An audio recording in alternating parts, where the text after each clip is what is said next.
Who starts it? Hey, you can start it. You're back on the show for what, like the first time in a few years, right? A little bit, yeah. Let's go. Okay. Welcome to the Whealth podcast. Cameron here has been doing the podcast regularly because I wasn't able to for the last several years. And I appreciate him for doing that. And we thought it would be nice to start doing an educational podcast where we bring on some experts. But first, we really wanted to just talk about who we were as co-founders of Whealth. Like, who's Cameron? He's not really on the social media page much, and so people may not understand who he is, but they obviously see him in the podcast. So we're going to talk about how Cameron and I met and his story and what he likes to do with Whealth. Yeah, there we go. So to start off, who are you? Hey, well, welcome back. Yeah, it's been fun, man. I think I've interviewed probably 20 members since, but yeah, I'm Cam. I am a co-founder at Whealth as well. And I guess the relevancy to people listening would be I actually met Andrew, I guess online, met just like most people do, via social media. I was in my own injury exploration as well. I'm 28 years old right now, but when I was 21, I was dealing with back pain and a disc herniation. And that's actually how I found Andrew. I know we'll probably dive more into the specifics of that injury history. But at Whealth, I do a lot of kind of the backside stuff, not the forward facing marketing like Katie and Andrew, obviously, which everyone can kind of tell. Stuff. All the backside stuff. Yeah, exactly. So I do, anytime people are booking consultations, I will take those. Been doing the podcast, customer service, email marketing, website stuff, all that sort of thing. So I guess all three of us really wear a lot of hats at this business as co-founders. But I'm more behind the scenes, and I'll do a lot of customer stuff, customer service, initial consultations, podcasts, that sort of thing. Yeah, I'm Andrew. For those of you that are new to listening, I didn't do that correctly. But so I actually had a previous business where the previous business partner built an online program that helped people overcome pain. And Cameron was one of my members, probably the first year of its existence. Yeah. Cameron, you talked about your injury. How did you injure yourself, and what was it? Yeah, so it's kind of funny. I know it was this time 7 years ago because I was finishing up my junior year of college. My sophomore year of college at this time. I remember my brother was graduating, and I was looking forward to just celebrating with him. We were both at the same school at the time.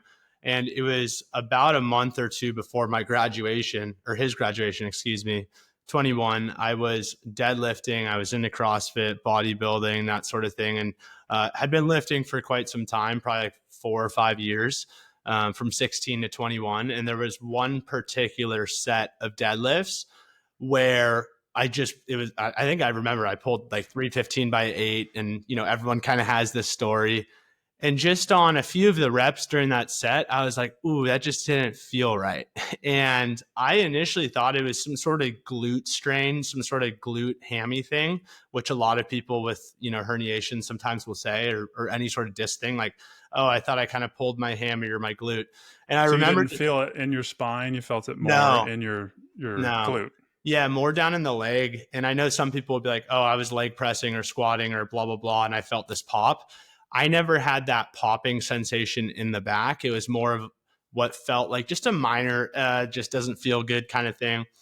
And it wasn't too painful, but I do remember that being the first thing that happened. And then over the course of the next few months, it just started to get kind of tighter and worse and worse. And then really what started for about 4 months was severe back spasms. So at that point in time, I hadn't actually had like the true nerve pain sciatica. It was just a lot of back locking up, QLs locking up, entire spine just like stiffening up like a rod for, weeks at a time. And at that time, spasms, they hurt. They aren't necessarily something to be super concerned about, but they are incredibly painful. Yeah, it was not fun. especially for someone that just, I was in college, I wanted to look good. I was in a fraternity, I was having fun, but more importantly, like working out was my identity, provided me the mental clarity. I grew up as an athlete and I needed that source, that outlet to lift and work out. And that was taken away from me. And so, I was trying to figure that out kind of on my own, as most people do, like, oh, maybe I just need to do like some back stretches or this or that. It persisted for about 4 months over the summer. And that was, I remember I went to a trip overseas in Asia. It was my brother's kind of graduation present. My dad and my three brothers, we actually went back to Asia where I was born. All three of us brothers were born in Singapore. And I just remember letting them go on specific outings like in Vietnam and in Singapore, because I had to stay at home, like in the hotel on the couch, because I couldn't move, which was so bizarre at that time. And no one understood it. It's like, dude, Cameron, you look fit. Why can't you move around? That sort of thing. So essentially for that summer, that was marked of a summer of back spasms and tightening up and decreasing mobility.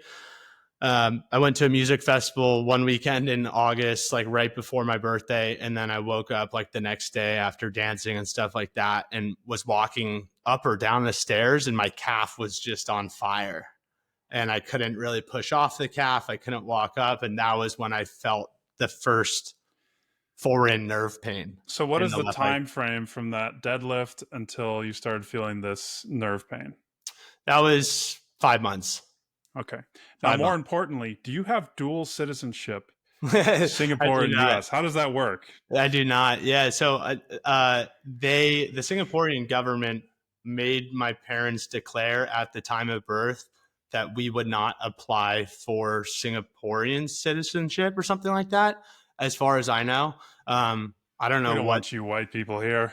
Yeah, exactly. I don't really know what the logistics were for that, but yeah, unfortunately, do not have dual citizenship. My mom and dad lived out in Singapore for about 20 years. That's where my dad started his business. So that's why I was born there. But I only lived in Singapore for about a year and then moved out to the States. What a cool experience. Yeah. Yeah. All right, well, back to the topic at hand. I'm just like, I don't know why I don't remember that. Everyone always asks that. Yeah, that's a normal question to ask. So you started feeling sciatica. Did it become like full length? Did you feel it all the way up the leg, down to the feet? Oh yeah. And then what happened? What were you doing? Were you seeking help? That period of sciatica, I guess the true nerve pain I think that was the scariest portion for whatever reason. It was more jarring, and it had gone from the back now to the back and the leg, and just a back spasm where it tightens up and it's just this ropey feeling is just a very different feeling than a burning numbness, tingling, stabbing sensation that sciatica was. And that, I think part of that was concerning when I went and got the diagnosis, and then it was diagnosed as a spinal injury. Mm-hmm. And in my mind, I'm like, I'm 21. I thought spinal injuries were supposed to be for people in car accidents or 60, 70, 80 years old. I was like, this doesn't make sense. Why do I have this thing? They're for you too, buddy. Don't worry. Yeah, apparently. So, I think I dealt with sciatica for at least a month. Obviously the recollection's a little fuzzy now, is 7 years ago, but a lot of back spasms, then sciatica, looking back now, I know it's sciatica. So I went to school for kinesiology. I was going to become a physical therapist, decided not to.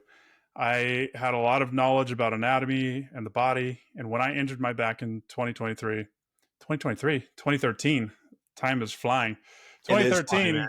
and I got my MRI. It was a 10 millimeter disc herniation. And that was just one of the 1,000 words on the page. And when I read it, I was like terrified. I'm like, I don't know what any of these words are. I feel like I have a great understanding of the body and I don't understand what I'm reading here. Right. And so I have a good understanding of the body. Most people do not.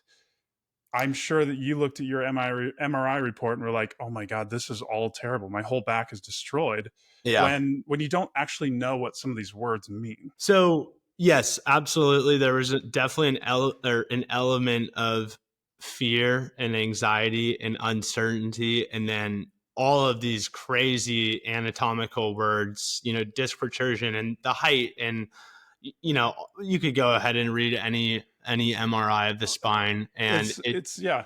Like I had congenital narrowing, yeah, and you see it says like arthritic and bulge and herniation and um stenosis, and you're yeah, like, what, all these crazy words. degenerative disc disease. Yep. Hearing that, like, oh, you have something that's congenital. I feel like that diagnosis for a lot of people strips away the agency, because you go, oh, genetics, this is, a genetic thing that I have, and there's not anything I can do Mm-hmm. about it.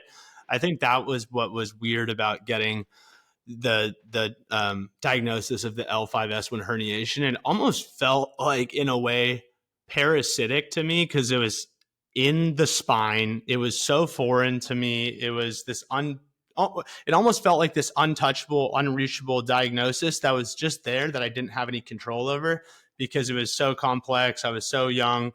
I shouldn't have this, as the chiropractor said, but I did have it, and I had this genetic thing.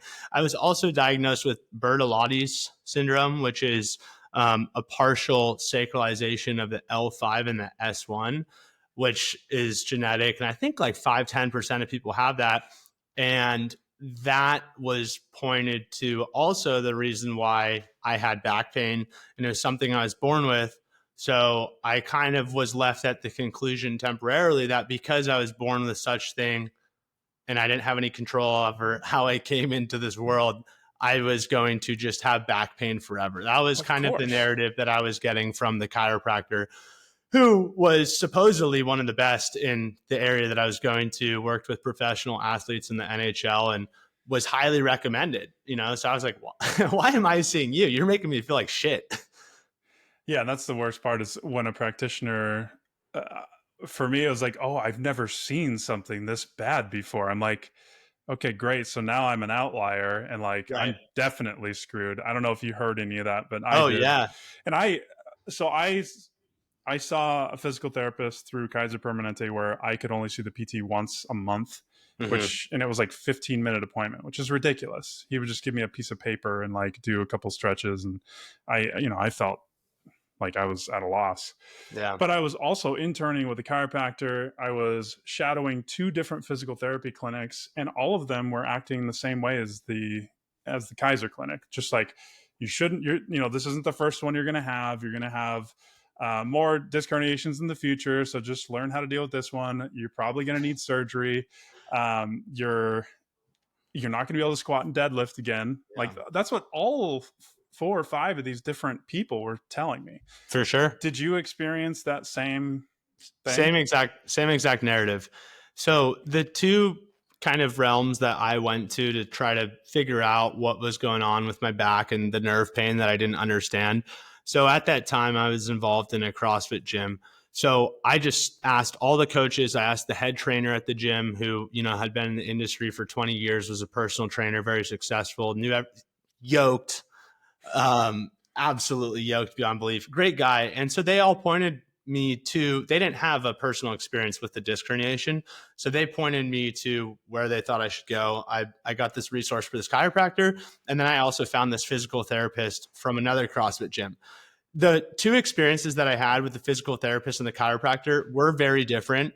The physical therapist, though he couldn't necessarily help me, he made me feel good about the situation that I was going through, in the Good. sense that he was like, trying to work on the mechanics. Hey, like, I know it hurts. I've seen people go through this injury. I believe that the body can heal. I don't think you're going to be like this forever. This is more a roadblock. I don't know exactly how to help you out with it, but I know that people have had disc herniations, have had sciatica, and gotten back to doing the things that they love and have eliminated that pain. So that felt nice, though he couldn't help me. I did probably 10, 12 sessions with him. no relief from him, but mentally I didn't feel like crap like after I left with him, because he was trying to help me find a solution and be like, dude, you're too young. Like, don't accept that. Because I was telling him on the other side what my chiropractor was telling me. And he was telling me, he's like, dude, that's BS. Like, your chiro is telling you that deadlifting and squatting you should never do again. All he's done is given you a back brace. All he's done is printed out 3-5 exercises and is throwing you on a decompression table and cracking your back. Yes. Like, so, the physical therapist was there to kind of check it, which I really appreciated. He was like, look, we're working on the movement side of the stuff. This guy's been cracking your back and doing decompression stuff and having, essentially trying to have you pay thousands of dollars, but is also not really speaking to the possibilities that you can heal. So he's like, he wasn't shit talking on chiropractics in general, but what he kind of checked me. He was like, dude, this guy that you're seeing doesn't really seem to be listening to your goals.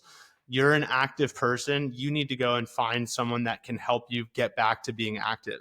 Which is weird, because you said he works with pro athletes. Right. Yeah.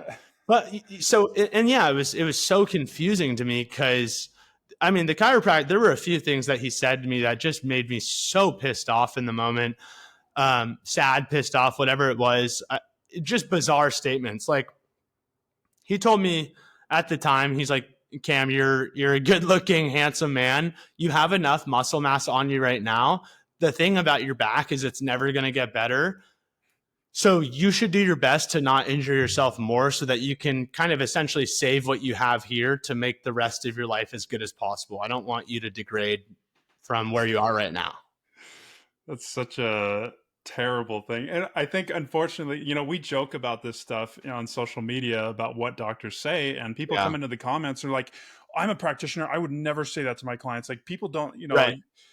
Chiros and PTs and doctors, they don't say that to their clients. I'm like, yes, they do. Like, you're not they totally thinking do. about, I don't know, how old was this guy? He was over 50, 55. Okay, so he had been in the profession for 20 plus years. But I think the education is kind of generational in that regard. Some of the newer PTs, chiros, doctors kind of have an understanding that the body can heal. It just, for the most part, takes time. Right. And I think that there is just this very different shift. And if you go to someone that is older, not always, right, they tend to have that kind of ideology. Yeah, this chiropractor's ideology was very much so verbatim: deadlifts and squats are bad for your back. Rowing is bad for your back. Essentially, anything where you're flexing at the spine and the hips is going to be bad for you. And that you should never do that again. And then it was insane, because you're paying so much money at that time. I was personally, and it was like I was being herded around like sheep in this office. It was like, hey, go on the decompression table. I'll leave you and let this table run. And then we're going to go throw you in the other room, and you're going to do some laser treatment stuff and some stim stuff. And some Were you using cash or insurance? Cash at that time. I was so desperate. I'm surprised. Yeah, I was so desperate. That sounds like a insurance route. Like, let's do all these different procedures so we can build these multiple codes. Probably could have been using insurance. When I ran a chiro clinic, we ran it like that. Yeah. I mean, definitely could have been, in hindsight, probably could have run some stuff through insurance. I was so desperate, and I was like, dude, I just need to get this fixed. Like, it went from, and I don't think I knew how to navigate the system. And I think I did look at insurance stuff as well. And it was like, oh, you can't get in this fast. And this PT at the CrossFit gym was like, hey, I'll take you in immediately with cash, and we'll start working on that. And I was like, cool, I can't bear this anymore, And so, when I say I personally was paying, I was not paying. I was 21. My parents funded that. And I think probably it was a few K within, a quarter of, or a time frame of a few months, which, for some people is a lot. And then also, you and I know conversations that I've had with people on the phone, tens of thousands of dollars out of pocket, in pocket. They're doing all this sort of thing, right? So sometimes insurance can be helpful. And then also sometimes the weird thing that I'll hear this from some of our Canadian members: they have free insurance in Canada. it takes a year to get an MRI, or they're still getting, not great physio or physical therapy. And they're like, well, it's free. It's like, well, it's free, but you're still in pain. And it's, you know what I mean? So, Which, I mean, knowing the things that I know now, that could actually be helpful for you to not get an MRI for a year. Because we know from the research that like getting an MRI can create more fear yeah, and ultimately more pain because of that fear and trepidation that, you can kind of be worse off as a result. So it would be interesting to know if like those people just might feel better right. before they even get their MRI. Right. Yeah. I don't know. The path that I went down, it ended up working out great. I mean, I don't have any sciatica. I don't have back pain. I mean, I am very close to pain free in the sense that, very minor things have popped up here and there. I'm still human and flesh and bones, and I feel pain here and there. But the extent of what I had is 1% of what I had, and no nerve Yep. pain. So it all worked out. I think everything happened for a reason, and being scared of my MRI and the diagnosis and having all of the really limiting beliefs be imposed on me and the crappy experience that I had with the chiro was helpful for me. Seeing a physical therapist that was, I guess, nice, comforting, he couldn't give me the answers, but was like, hey, Give you some hope. yeah, exactly. That's the word. That was part of the process as well. And then I had this, one other really big thing for me was just my brother and I are really close, and I called him. He was the first person I got the MRI, the X-ray, and that was when my chiro was like, you're never going to fix this. You're never going to lift a barbell again, all this stuff. And that was devastating. But I called my brother and I started crying. I was like, he says I'm never going to do XYZ again. And he was like, Cameron, you don't really believe that, do you? And I just like took a breath and I was like, no, I don't believe that. And I just remember dramatically ripping up the X-ray report or the MRI report, whatever report I had. And I was just like, in my mind at that point in time, I was like, F that. I'm going to go find something. And then I literally found you on Instagram the day of or the day after. I jumped into one of your, what were you running? You were running a They webinar were at that webinars. time. Yeah. And for me, I guess there were good and bad things about the MRI report, but I think maybe what was helpful with that was at least I had kind of a problem to solve. And I was like, okay, I have a disc herniation. Mm-hmm. Then I found you on Instagram, and then I read your story, and supposedly, you had a disc herniation as well. You liked the same things that I liked. You liked weightlifting. I liked weightlifting. You were back to doing weightlifting after having that.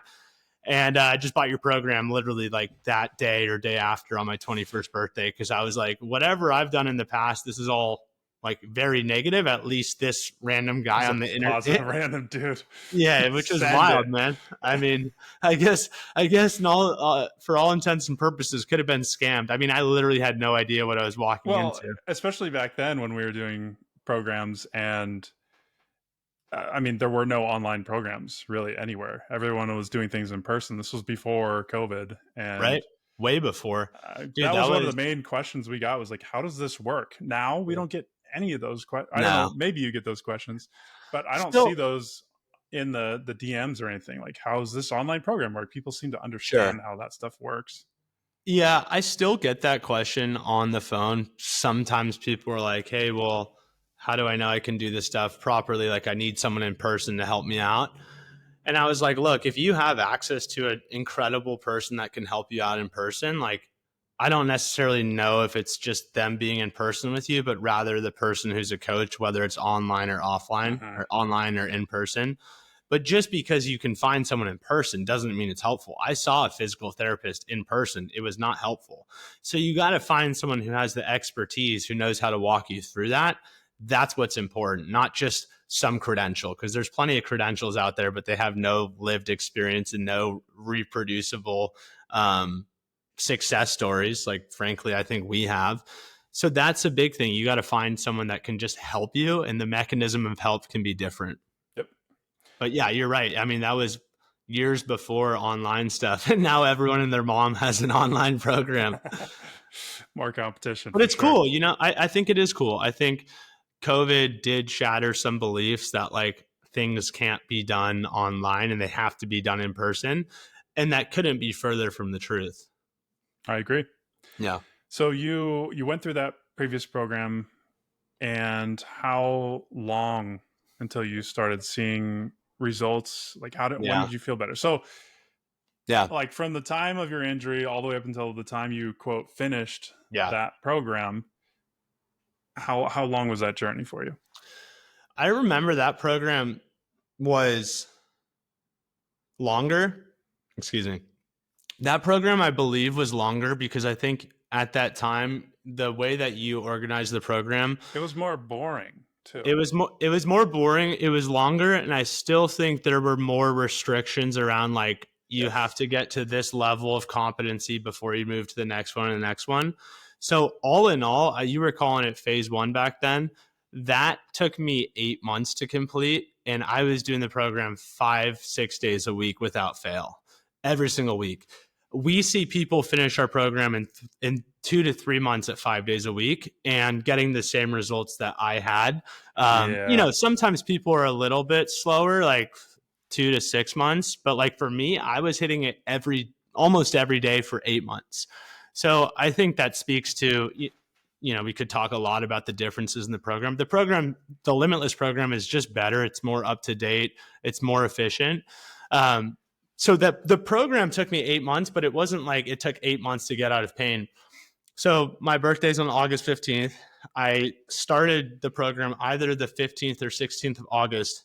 And I distinctly remember when I went home for Thanksgiving break, I was able to run a turkey trot with my family with no pain. And so that was a little over 3 months 3 months. after Yeah. I was able to go run 4 miles. And when I started on August 15th, I literally couldn't walk without pain.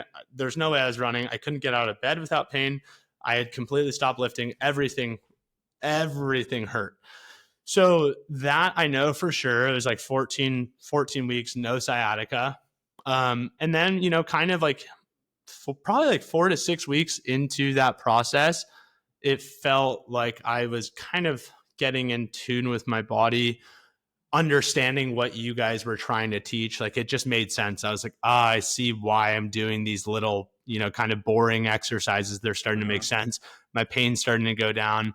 I took off my back brace. That was also another crazy thing. The chiropractor solution to my back pain was like, yo, wear a back brace. Like your back can't get hurt if you wear a brace, and then I kind of learned how to breathe and do, more of a subtle brace and kind of use the muscles myself rather than relying on that. So Yep. it was, you know, within So 14 weeks. Yeah. we have a private community for our program. Back then I did as well. And Cameron would post videos. He was pretty consistent with it. He'd post videos in there. And he was doing this stuff in his college dorm room. And there was a video where I just saw like an apple like just Dude. fly through the window while he was doing, I don't know, some sort of pelvic tilt or something like that. Yes. And it just like flew past him. And like I just saw this banter and it was hilarious. Yeah. So I still have that on my old computer. I have that's all of those amazing. videos from my rehab process, which is just a trip to go look back on. And what was funny is like you would post videos and then I'm like, hey, I haven't seen some of these exercises from you. Like, are you Yeah. doing them? Because people come into our programs, they're like, well, I don't need to work on this area of the body. We have a Sure. holistic approach to movement. And he's like, no, I don't need to do this. So we had him stand on one leg and within like 2 seconds, he was falling over. I'm like, Dude. okay, Yep. we got Yeah. to work your single leg. Got to work the single leg. And yeah, there were even, that's also a great point. I had bought into your program. I had supposedly bought into your ideology and I was very committed. But at the same point in time too, there were also things where, I almost felt like I knew better than you in a sense, like, or knew better than the program or the process.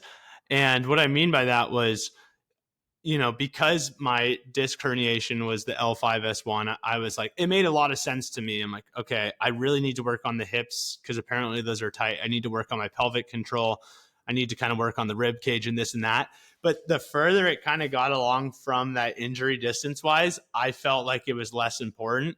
Yep. And don't get me wrong, like, do I need to be working on finger dexterity to fix Your my shoulder? low Of back? course. Yeah, probably not. But it was funny because I was not progressing as much with my scapular control and shoulder stuff and probably foot and knee work as I was with other areas, because I was like, oh, I need to do a little bit more of this and a little bit less of this. And it still worked out fine. You know, I would say like, okay, I'm 100% committed in this one aspect, and then kind of like 80% here. And then you were like, dude, do the entire program, do it as it's laid out. Like, you're kind of shortcutting yourself, shooting yourself in the foot a little bit. And I was like, you're right. You're right. And you made great improvements. And I Yeah. think what's fun to share here is like back then I didn't understand pain as much as I do now. And like we would say you need to go focus on the whole body because everything's connected. And like if your head is shifted to the left 0.1 millimeters, what would that be? I don't know. Yeah. Then your back is going to hurt, type of thing. And now obviously I've shifted away from that. I'm not rigid in any capacity, and I'm like, go curl your spine, go do twisty movements under load, within reason. And we've kind of learned that like by working other areas of the body that aren't in pain, you're actually forcing your nervous system to focus elsewhere. So we have this thing called pain sensitization, where we can actually train our mind to focus on an area with pain. So you start to ruminate about that pain. You're constantly thinking about how, say, your back pain is going to impact your daily life, your social situations, your work, your fitness, whatever it is you're thinking about. It's always there in the back of your mind. You're constantly thinking about, okay, it's hurting when I'm sleeping. It's hurting when I'm sitting, going to the bathroom. It's always there. And your brain is just putting more and more focus there. You're actually training your nervous system to put more focus to this area. So by working other areas of the body, you can get your nervous system to pull some of that energy away and put it elsewhere. This sounds very wooey. The research continues to show Yeah, how powerful the mind is and how the nervous system can be taught. for sure. So, looking back, it's like, sure, we could have said, your head position is going to impact this. But now we have people working on their head, like they're strengthening their neck for their back issues. And Right. really the goal there is just to get people to focus elsewhere in the body. Yeah. Well, and I do appreciate, I still think you were totally onto something back then. It still felt revolutionary to me 7 years ago, thinking and knowing that, hey, other parts of my body are important to focus on, even though I have a disc herniation. Like, even though you have hip pain or shoulder pain or whatever, it's still really important to kind of assess the rest of your body, your joints, your muscles, like movement patterns. How are those moving? And start to just bring up the general health of everything, because things are interconnected. Like, just, you know, having back pain, a lot of people will find benefit from working on the hips and the pelvis and that sort of thing. So Okay.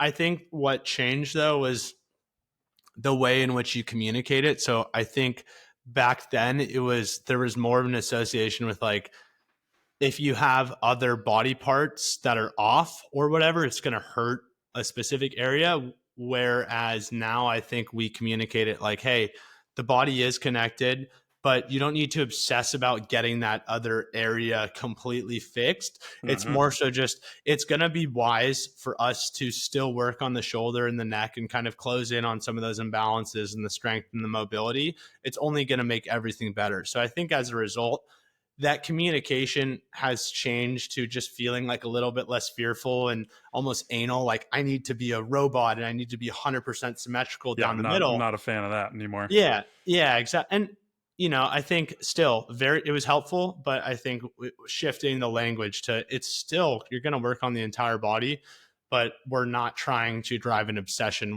We're humans. We're going to have imbalances, but imbalances are also important to address in most cases, I would say. Now, how you address them, does that mean you don't need to fix it, but you want to, if it's causing an issue, you want to address it. Sure. Yeah. Okay, moving on. So you went through a program, you saw results.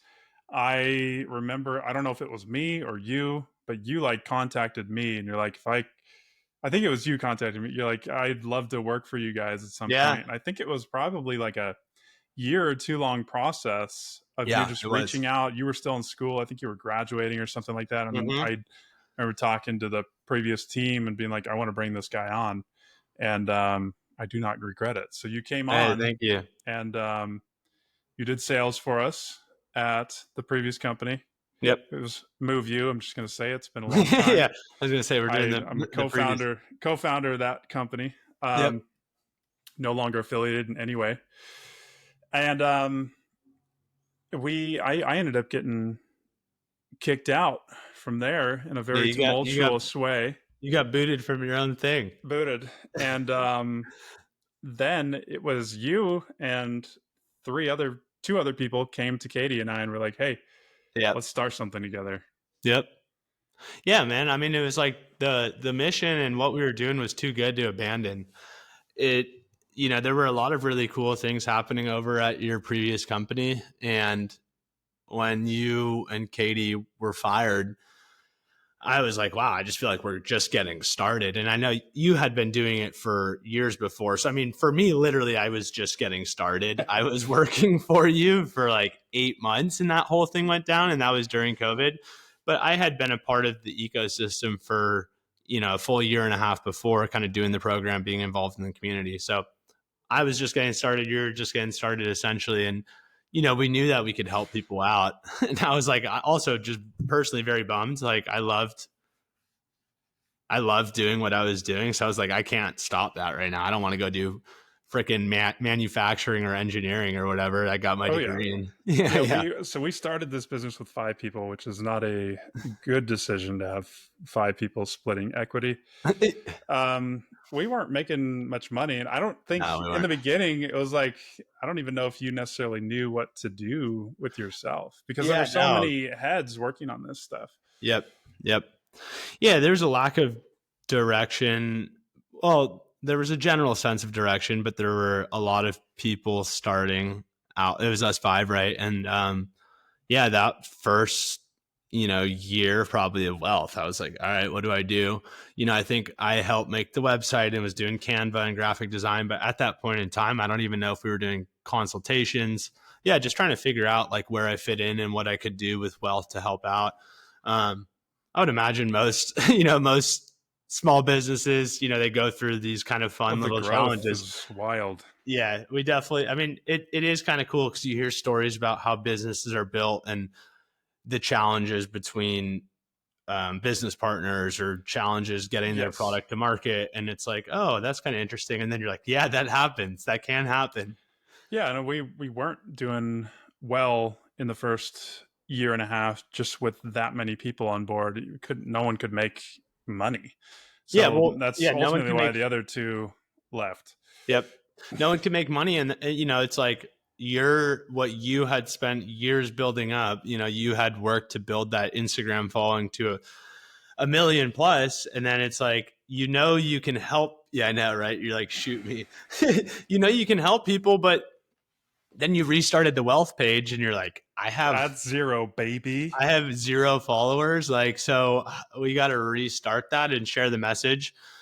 Thankfully, I mean, hundreds, if not thousands, potentially thousands of old MoveU members have come over because they really respected, what you have done and Katie. And so there's that really, really cool to hear people come back and be like, yo, I'm here. I'm going to support you. I'm going to get your program. But also really cool to just see people not know about your past and like, I just know of Whealth, so that's cool. But that just takes time to build that market and share your story and refamiliarize the internet with your story and what you can do and how you can help them get out of pain. So now Cameron does website stuff. He does our 1-to-1 consultations. He helps in the community. He helps with social media. He does these testimonial podcasts. He's been getting this podcast going. And I think we should continue doing these. Yeah, this is fun. I agree. I think the podcasts that I do with the members are really cool. It almost in like a selfish manner. I learn so much about them. I mean, some of these things that the members will tell me, like Joel, probably half of the people who've done the podcast have legitimately said this program that they've done is life saving in the essence that you could probably imagine. Like they didn't want to be here on this planet anymore because of pain. So when people say the program is life changing, it's like not cliche in that sense. And anyone who has had a debilitating injury that persists longer than you would like for it, and you, it's on your mind all the time. It affects everything, right? You kind of start to ask yourself, well, like, what am I doing here? Like life's not as fun living, right? So we've heard that a lot, but yeah, just truly some incredible stories of members just persevering and getting through some insanely dark mental and physical struggles when frankly the medical system was of zero help to like maybe 10, 20, 30% help, but not helpful in helping them eradicate the injury or pain. So that's really cool to have those conversations with our members. I think I just want to be clear that people never came to us and be like, "Hey, I'm suicidal and I want Right. to do your program." That's not what we hear. It's more of an after the fact. They're like, "Hey, these are thoughts I had. I had a plan." Yep. Um, Yeah. I've heard those stories over the last 8 years that I've done these online Yeah. programs, and it is incredible to hear that, and also very sad because I think what we offer people is just the chance to communicate and listen. And that's probably one of the most important things that any practitioner could do is just to simply listen to the person in front of you and, hear their story, hear their concerns, and validate that it's okay that they're not feeling great. Yeah. On that note, I had a call with this lady who's a firefighter last week. She just signed up a few days ago, and she's being put on what's called light duty. So as a firefighter, if you get injured on the job or maybe even off the job, they put you on light duty, which just means you're not going and responding to fires or emergencies, and you're going to kind of push papers and do office work. Firefighters do not like to be on light duty, but she is going on. She started light duty this week on Monday or Tuesday because of disc herniation and back pain. And I was chatting with her on the phone this past Saturday for like 30 minutes. And at the end of the call, she's just like, I'm really excited to get started.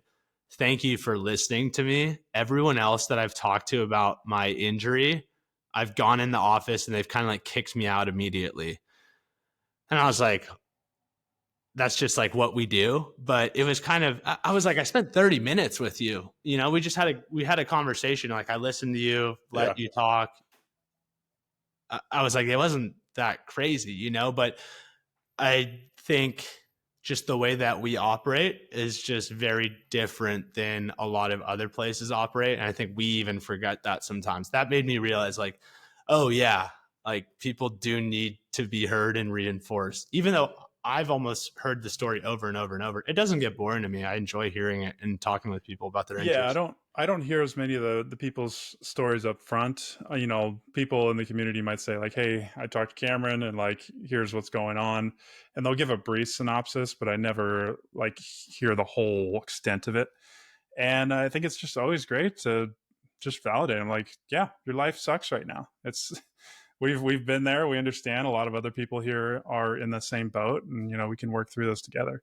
Time Yeah, is very healing, and I think that's underestimated. We, in a society where we can get so many things so quickly. I mean, I ordered something that comes to my front door at 4 a.m. tomorrow morning. Like, I why? know. Um, The overnight shipping's getting trippy. so, You're like, okay, it's going to be here in 5 hours. What is going on? but I mean, that's kind of what we're expecting now. And when we think about our body and healing, we want it done now. And I think people end up finding themselves on this train where they just go from one stop to the next, trying to get these quick fixes, and they end up taking longer to heal than they would if they just buckled down on one thing and waited through it. Right. You have, I think the marketplace and the temptation is so confusing and counterintuitive to what works. It's what we want, right? If you can start getting these things very fast, like convenience is everything. And, look at us, we're communicating across the country over I a see lot. Cameron once a year in Yeah. person. Right. So, and so we can do everything on here on the laptop, and you can get things fast. And as a result, a lot of the services or pills or surgeries or things out there are kind of get this relief fast, fix your issue fast, but also it's not really fixing the issue, you know? And so that's where we see people a year or 6 months, a year, decades in pain, and they've tried everything the medical system has to offer. Like, well, have you tried a really robust movement kind of lifestyle plan? They're like, oh, no, I haven't done that. Well, here we go. Yeah, here we go. What is your favorite part of doing this business? I really enjoy speaking to people and diving into their story. But I think what I enjoy about that is helping people find the hope in belief in themselves that they have agency and control, and that they really are the ones that can drive and steer the ship or take the path towards kind of getting out of pain or staying in pain.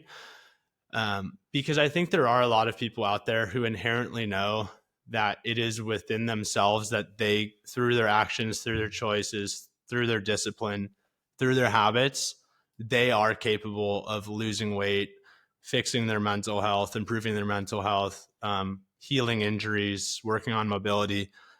I think if they have that idea, then it is simple in the sense that we have the logistical plan and program that they can execute on. Mm-hmm. So we already have the infrastructure that people can go ahead and follow and get the results repeatedly within a matter of time.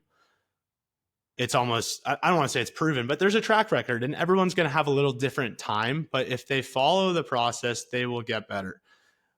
A lot of times, what people are stuck on is they can't mentally get out of their own way and even believe that they're capable or worthy of starting that process to take care of themselves.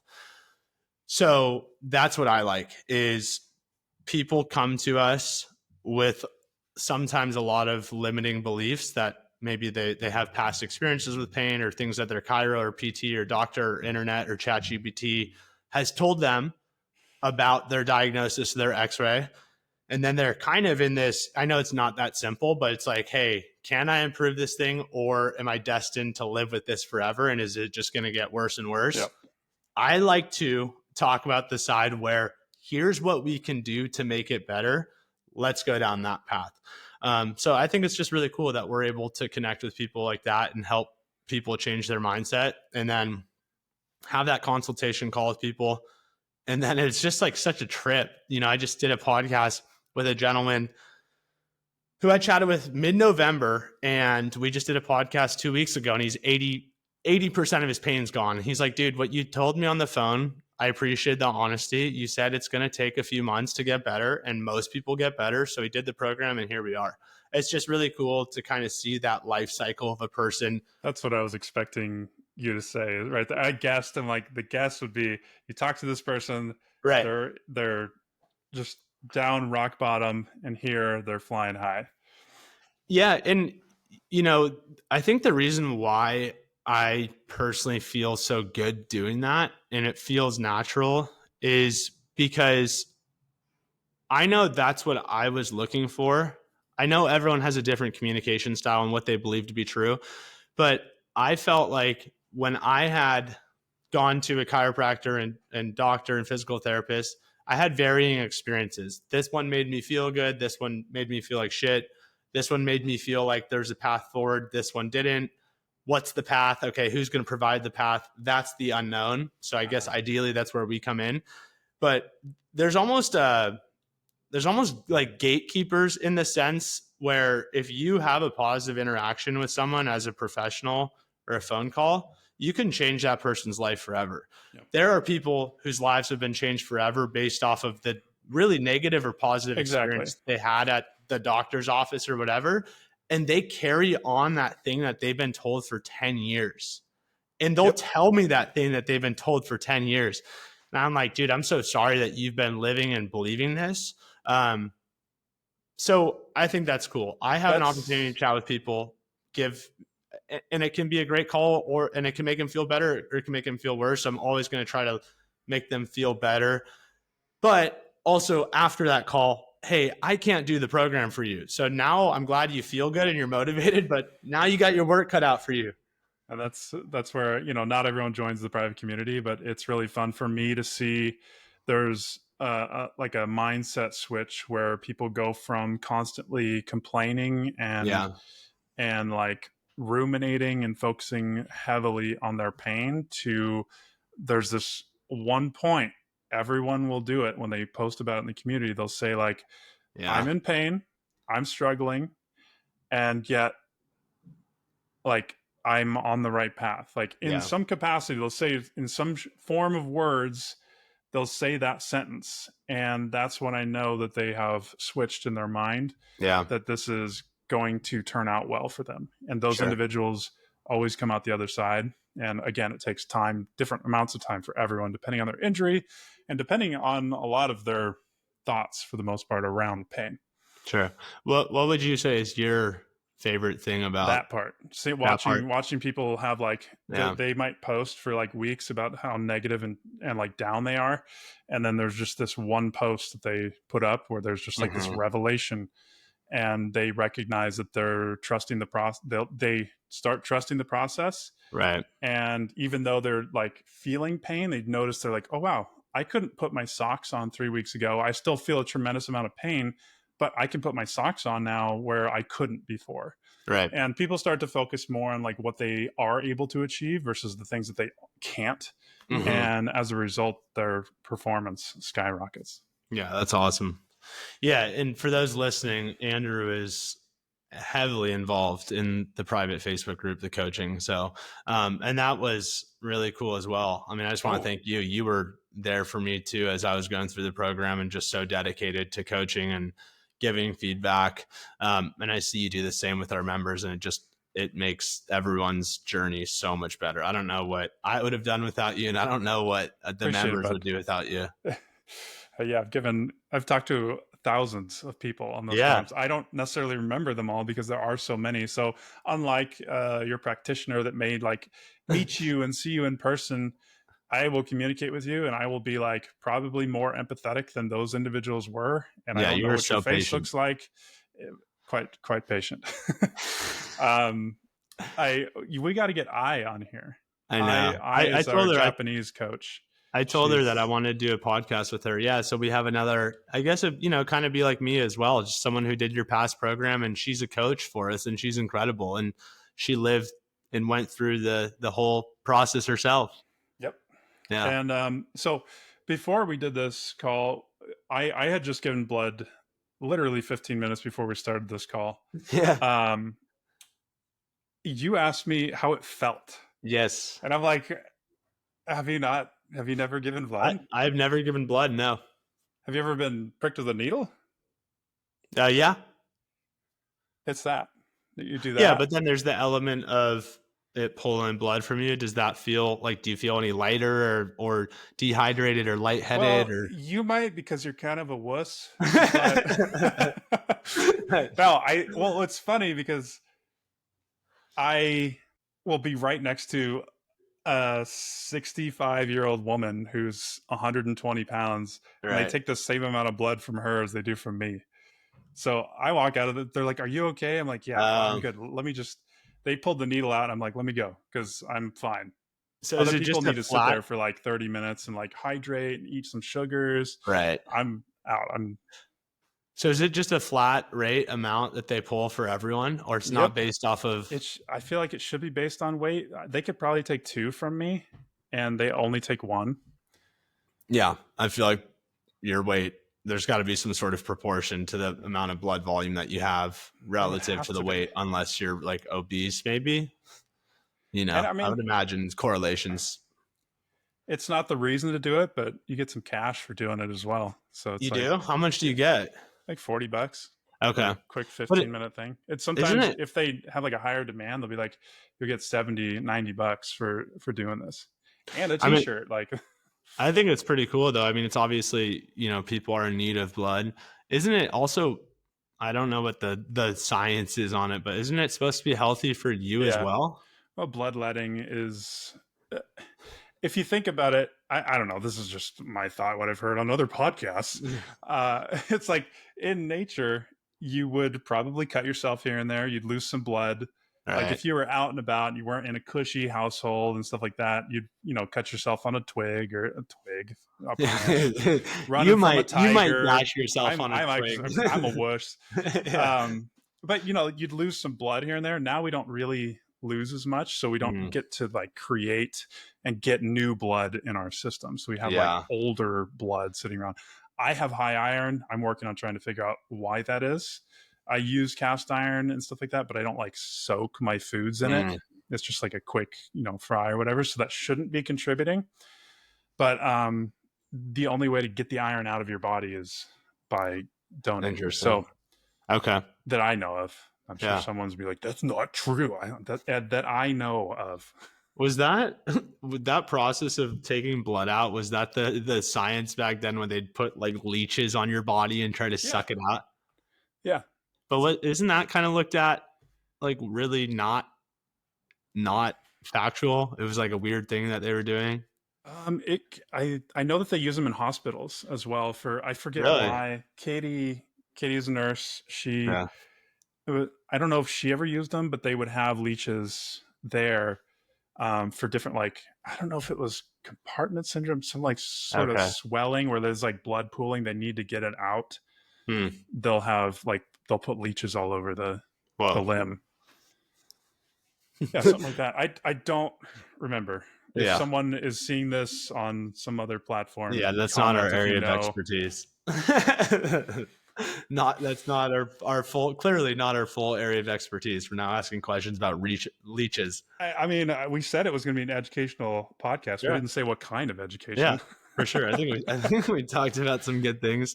All right. Well, we were aiming for 45 minutes. It's been about 55 since we started this. Let's call it a day. I appreciate you doing this, and I'd like to continue doing these. If anyone else is interested in hearing topics that we can talk about, please drop a comment, send us a message of what you'd like to hear, who you might want to see on the podcast. We have a lot of connections, and we'd like to bring some people on in the future as we continue to grow this. Yeah, I think we have a lot that we can talk about, and it doesn't have to be just a waste of people's time as well. I know people are really interested in all things health and fitness and pain and rehab. And, you, Katie, and I will just have these conversations. AI, the coach. And it's AI. I hate that her name is I and it's AI. Like we'll have these, we'll do these coaching calls in our private Facebook group. I mean, there's so many things that we will talk about that people are like, oh my gosh, thank you so much for sharing that. Right. So, if we can get a list of topics or comments or whatever, I think, you and I are happy to just chat about whatever we can. Yep. And it's kind of nice. I looked at the questions that you wanted to chat about, and I don't know if we talked about any of them, but here we are. Yeah, exactly. I was like, okay, I'm not going to prep for this podcast. I want it to just flow and see. So that's nice, but yes, let's do it. Cool. Well, I appreciate you all, everyone. And if you have any questions, shoot us a DM. All right. Adios. Take care.